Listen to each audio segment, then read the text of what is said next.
तीसरी हमारे पास में एक आंकड़ा उपलब्ध है। हमारे पास में मद्य निषेध के आंकड़े हैं और साल की शुरुआत में ही हम सारे आंकड़ों को आपके सामने रखना चाह रहे हैं। जो महत्वपूर्ण आंकड़े हैं मैं प्रेस नोट में डालूंगा और आपके सामने रखूंगा भी। जैसा कि हम सब लोग जानते हैं 1 अप्रैल 2016 से लगातार मद्य निषेध हेतु बिहार पुलिस कार्रवाई कर रही है और इसमें कुल जो आंकड़े हैं उसमें जो महत्वपूर्ण आंकड़े हैं मैं आपके सामने रख रहा हूं और आंकड़ों का विश्लेषण भी रख रहा हूं। बाकी आंकड़े प्रेस कॉन्फ्रेंस में रहेंगे। 2022 की तुलना में 2023 में 25% कम कांड अंकित किए गए, यानी कि 2022 में कुल 96,157 96,157 FIR की गई, जबकि 2023 में केवल 72,060 72,060 प्राथमिकी दर्ज की गई। तो इस प्रकार से 2023 में 25% कम कांड दर्ज किए। 2022 की तुलना में 2023 में 16% कम गिरफ्तारी हुई, किंतु यहां पे बहुत इंपॉर्टेंट फैक्टर आ रहा है सामने। 2023 में 19% अधिक शराब की बरामदगी। कांड कम हुए, गिरफ्तारी कम हुई, लेकिन शराब ज्यादा बरामद हुई। इसका सीधा अर्थ यह है कि 2023 में हमने जो फोकस रखा था कि शराब के बड़े माफिया, राज्य के बाहर बैठे हुए माफिया और जो बड़े कंटेनर हैं उस पर हम लोग फोकस करें, उसका रिजल्ट आया और रिजल्ट से ज्यादा शराब हमने बरामद की और हमने फोकस और क्वालिटी अरेस्ट पर ज्यादा ध्यान दिया और 2023 में शराब की बड़ी खेपों पर अधिक सफलता अर्जित की गई। मैं आंकड़े भी दे देता हूँ। 2022 में कुल 1,71,749 लोगों को गिरफ्तार किया गया। वर्ष 2023 में 1,43,621 लोगों को गिरफ्तार किया गया। जब्त बरामद विदेशी शराब की अगर बात करें तो 2022 में 18,63,486 लीटर शराब, यानी कह सकते हैं लगभग 18 लाख लीटर शराब बरामद हुई।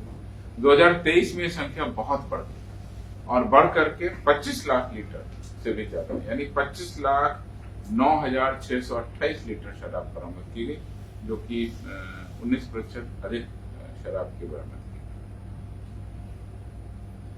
कुल वाहनों की अगर हम बात करें जिनसे शराब को ट्रांसपोर्ट किया जाता है अवैध तरीके से, उनकी अगर बात करें तो उसमें भी इस साल बढ़ोतरी। 2022 में 16,988 वाहन हमने जब्त किए थे इस साल, और ये अभी तक का रिकॉर्ड है 2016 का। 2016 के बाद से जब से प्रोहिबिशन लागू हुआ कभी इतने अधिक वाहन नहीं बरामद हुए। ये 17,183 वाहनों को हमने जब्त किया। 2021 में 14,000, 2020 में 10,000, 2019 में 9,000, 2018 में 8,000, इस तरह से हमारे वाहन जब्त होते हैं। इंटीग्रेटेड प्लान के तहत पुलिस कार्रवाई कर रही है और नेटवर्क को ध्वस्त करने में बिहार पुलिस को बहुत बड़ी सफलता मिली। इसमें राज्य के बाहर बैठे हुए माफिया के समेत बड़े कंटेनर और उनकी गिरफ्तारी, राज्य के बाहर गिरफ्तारी सारी शामिल है। इसी क्रम में मैं आपको बता दूं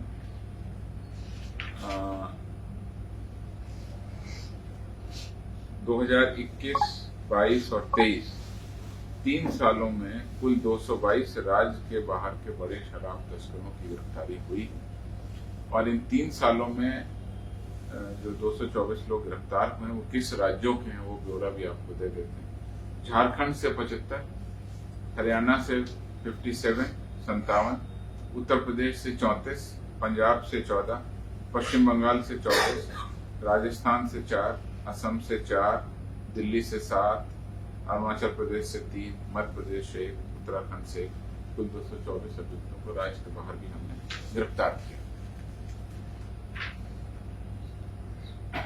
2022 में जो बड़े ट्रक और कंटेनर जिस पे फोकस था हमारा, 364 गिरफ्तार हुए।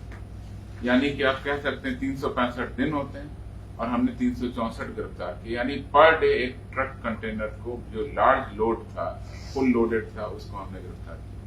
और 2023 में जो हमने फोकस्ड एक्शन किया उसमें संख्या और बढ़ गई और बढ़ करके 491 ट्रक और कंटेनर को हमने एक साल में जब्त किया। इस प्रकार से हम कह सकते हैं कि शराब की बड़े तस्करों पर हमने और ज्यादा से ज्यादा शराब, ज्यादा से ज्यादा कंटेनर हमने गिरफ्तार किए।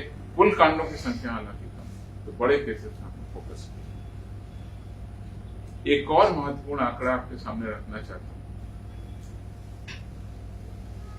फरवरी से दिसंबर तक का आंकड़ा है, इसको हमने एनालाइज किया 2023 में।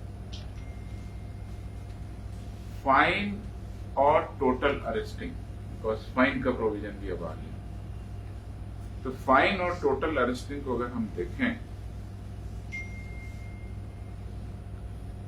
तो 1,27,406 लोगों को टोटल अरेस्ट किया गया। उसमें से 66,253 को हमने फाइन लेके छोड़ दिया। यानी कि 52% लोगों को हमने फाइन लेकर के छोड़ दिया, उनको जेल नहीं भेजा। तो जो छोटे मोटे पीने वाले यदा कदा, जिसमें हम पीने वाले लोगों को रोड पर जो पहले अरेस्ट करके जेल भेजते थे, अब हमने 52% लोगों को हमने छोड़ दिया। और जो पीने वाले लोग थे उसमें केवल 5% लोगों को ही हमने जेल भेजा। या तो वो दोबारा पीने के, क्योंकि रूल में है कि अगर आप दोबारा पकड़े जाएंगे, या पीने के साथ कहीं वायलेंस कर रहे हैं, न्यूसेंस कर रहे हैं, या कुछ और भी साथ में अवैध गतिविधि है, तो आप जेल जाएंगे। तो 52% को तो हमने फाइन लेके छोड़ दिया। केवल 5% लोगों को ही हमने जेल भेजा जो पीने वाले थे। उसके अलावा जो मुख्य गिरफ्तारी है वो हमारे शराब के तस्करी में जो लोग शामिल हैं उनको हमने, ये भी एक बहुत महत्वपूर्ण आंकड़ा है, जिसमें हम कह सकते हैं कि हमने एक रिफाइन किया, अपनी पूरी स्ट्रेटेजी को हमने चेंज किया। जो बड़े माफिया जो शराब के बड़े कंटेनर्स को ला रहे हैं, राज्य के बाहर बैठे हैं, जिनका बड़ा नेटवर्क है, उस पर हमने कार्रवाई की। Arrested sent to judicial custody, यानी जुडिशियल कस्टडी में कितने लोग हैं, ये आंकड़ा भी हमने दिया। रफली हमने ये समरी आपको बता दी, इसको और सिंपल तरीके से लिख के आप प्रेस कॉन्फ्रेंस में देंगे। इधर आपने देखा होगा कि एक्साइज के कांडों में स्पेशल कोर्ट भी बने और स्पेशल कोर्ट के द्वारा अब ट्रायल भी किया जा रहा है, और ट्रायल के बाद अब सजा देने की रफ्तार भी बढ़ गई। इसमें जो आंकड़े हैं, 2016 के 5 कांड, 2017 में 37 कांड, 2018 में 102 कांडों में लोगों को सजा हुई। इधर पिछले 2 सालों का आंकड़ा मैं आपको देता हूँ। 2021 में 248 कांड थे, जिसमें 310 अभियुक्तों को सजा सुनाई गई। 2022 में 368 कांडों में 459 अभियुक्तों को सजा सुनाई गई। कुल अभी तक 1522 अभियुक्तों को सजा सुनाई गई है जब से मद्यनिषेध कानून लागू हुआ है। इसमें फाइन दे करके छूटने वालों की संख्या शामिल नहीं है। टेक्निकली फाइन भी एक तरह से दंड, तो अगर उसको शामिल करेंगे तो ये बहुत संख्या बहुत बढ़ जाएगी, क्योंकि इसी साल में हमने 66,253 को हमने फाइन देकर सजा सुनाई है। तो अगर उनको हम सजा में काउंट करें, ये थोड़ा सा विषय है जिसमें हम लोग आगे भी बात करते रहे। तो ये हमारे पास में आंकड़ा आया। जैसा कि आप लोग जानते हैं 15545 हमारा टोल फ्री नंबर है, जिस पर बहुत सारी पब्लिक सूचना दे रही है, जिसके कारण से हमारा जो अभियान है नशा मुक्त बिहार और शराब मुक्त बिहार बनाने का, जो बिहार पुलिस का अभियान है, वो 2024 में भी चालू रहेगा। प्रेस के माध्यम से सभी आम जनता से, सभी अभिभावकों से पूरी अपील है कि बिहार की जो पॉलिसी है वो समाज के हित के लिए नशा मुक्त बिहार और शराब मुक्त बिहार, उस पर आगे बढ़े। बिहार पुलिस या इससे संबंधित कोई भी सूचना है तो 15545 जो हमारा टोल फ्री नंबर है 24 घंटे कार्यरत है, उस पर सूचना दें। और 14432 नंबर है जिस पे अपराधियों की सूचना आप दे सकते हैं। इस प्रकार से शराब मुक्त, नशा मुक्त बिहार बनाने में मदद करें।